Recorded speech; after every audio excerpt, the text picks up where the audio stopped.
বন্ধুরা, কেমন আছো সবাই? আশা করি সবাই ভালো আছো আর সুস্থ আছো। দেখো দুপুরে রান্না হয়েছে আজকেকার মেনু তোমাদেরকে একটু দেখাচ্ছি। এটার মধ্যে আছে ভাত, এক হাঁড়ি 3 বেলার ভাত করেছি, 3জন খাবো যেহেতু। আর ভাইটা কিন্তু বেশি বড় সড়ো না, দেখে বুঝতেই পারছো। আর এই দিকে আছে, এই দেখো ঝাল ঝাল লাল লাল চিকেন লেগ পিস আছে। এই দেখো লেগ পিসগুলো দেখো লাল লাল থলথলে করছে, সবই লেগ পিসের মাংস। ঠিক আছে, এই দুপুরের হচ্ছে এটা মেন মেনু। তারপরে আছে এইদিকে আছে চিংড়ি মাছ দিয়ে, বড়ি দিয়ে, আর হচ্ছে কি বলে এটা, চাল কুমড়ো শাক দিয়ে ঘন্ট। আর চিংড়ি মাছের ভাগটা একটু বেশিই আছে। আর এটার মধ্যে আছে আলু বড়ি আর কি বলে তেলাপিয়া মাছ দিয়ে চিংড়ি মাছ দিয়ে তরকারি করেছিলাম। কিন্তু কি বলো তো বন্ধুরা, এটা কিন্তু বাসি তরকারি ছিল, ফ্রিজের মধ্যে রাখা ছিল। এগুলো সব মাছ তরকারি খাওয়া হয়ে গেছে, বড়ি আর আলুটা অবশিষ্ট রয়ে গেছিলো, দেখেছো?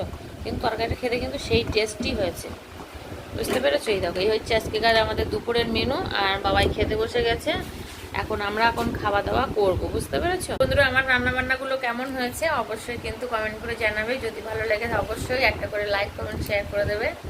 আর আমার বড় বড় ভিডিওগুলো কেমন লাগছে তোমাদেরকে অবশ্যই একটু একটু ছোট ছোট ক্লিপ দেখাচ্ছি, সেটুকু তোমাদের দেখে ভালো লাগে একটা করে লাইক কমেন্ট করবে, ঠিক আছে?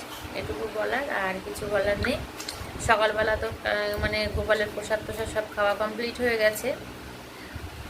আর আমার বরমশাই এখন ঘুমাচ্ছে, ওকে ডাকবো, তারপর ভাত বাড়বো। বাবাইকে ভাত দিয়ে দিয়েছি, বাবাই খেয়ে নিচ্ছে।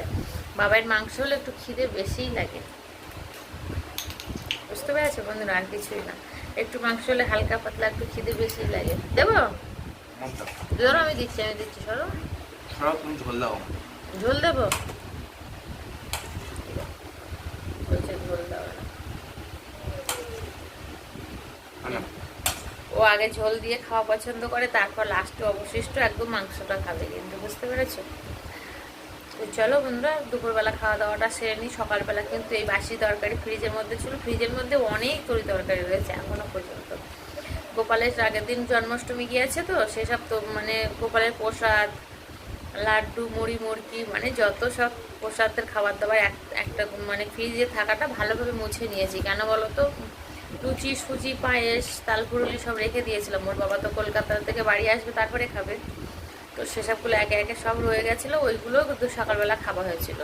আর দুপুরের মেনুতে এটা তোমরা দেখে বুঝতেই পেরেছো। আর বাইরের ওয়েদারটা দেখো, পুরো সুন্দর ঝিকিমিকি করছে, ঠিক আছে? তো চলো আজকের মতন টাটা, বাই বাই। দেখা হচ্ছে অন্য কোনো ভিডিওটা। ততক্ষণে ভালো থেকো, সুস্থ থেকো। আর যদি ভালো লেগে থাকে একটা করে লাইক করে দিও, ঠিক আছে? Bye bye.